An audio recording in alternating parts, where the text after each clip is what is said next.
ಧಾರವಾಡ ಜಿಲ್ಲಾ ಪಂಚಾಯಿತಿ ಮಾಜಿ ಸದಸ್ಯ ಯೋಗೀಶ್ ಗೌಡ ಕೊಲೆ ಪ್ರಕರಣದಲ್ಲಿ ದೋಷಿಯಾಗಿದ್ದ ವಿನಯ್ ಕುಲಕರ್ಣಿಗೆ ಶಿಕ್ಷೆ ಪ್ರಕಟವಾಗಿದೆ. ಜನಪ್ರತಿನಿಧಿಗಳ ವಿಶೇಷ ನ್ಯಾಯಾಲಯ ಮಹತ್ವದ ತೀರ್ಪು ಪ್ರಕಟಿಸಿದ್ದು, ಶಾಸಕ ವಿನಯ್ ಕುಲಕರ್ಣಿಗೆ ಜೀವಾವಧಿ ಶಿಕ್ಷೆ ವಿಧಿಸಿದೆ.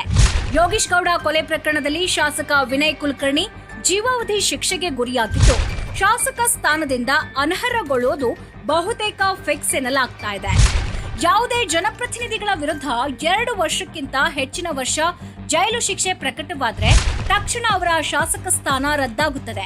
ಸದ್ಯ ಯೋಗೀಶ್ ಗೌಡ ಕೊಲೆ ಪ್ರಕರಣದಲ್ಲಿ ವಿನಯ್ ಕುಲಕರ್ಣಿ ಜೀವಾವಧಿ ಶಿಕ್ಷೆ ವಿಧಿಸಲಾಗಿದೆ. ಈ ಹಿನ್ನೆಲೆಯಲ್ಲಿ ವಿನಯ್ ಕುಲಕರ್ಣಿ ಅವರ ಶಾಸಕ ಸ್ಥಾನದಿಂದ ಅನರ್ಹಗೊಳ್ಳುವುದು ಖಚಿತವಾಗಿದೆ. ಕೋರ್ಟ್ ಆದೇಶ ಸಿಕ್ಕ ಬಳಿಕ ನಾಳೆ ವಿಧಾನಸಭೆ ಸ್ಪೀಕರ್ ಅವರು ಅಧಿಸೂಚನೆ ಪ್ರಕಟಿಸುವ ಸಾಧ್ಯತೆ ಇದೆ ಎನ್ನಲಾಗಿದೆ. ಇನ್ನು ವಿನಯ್ ಕುಲಕರ್ಣಿ ಅವರು ತಮ್ಮ ಶಾಸಕ ಸ್ಥಾನ ಉಳಿಸಿಕೊಳ್ಳುವುದಕ್ಕೆ ಹೈಕೋರ್ಟ್ ಅಥವಾ ಸುಪ್ರೀಂ ಕೋರ್ಟ್ ಮೊರೆ ಹೋಗಬೇಕಾಗುತ್ತೆ.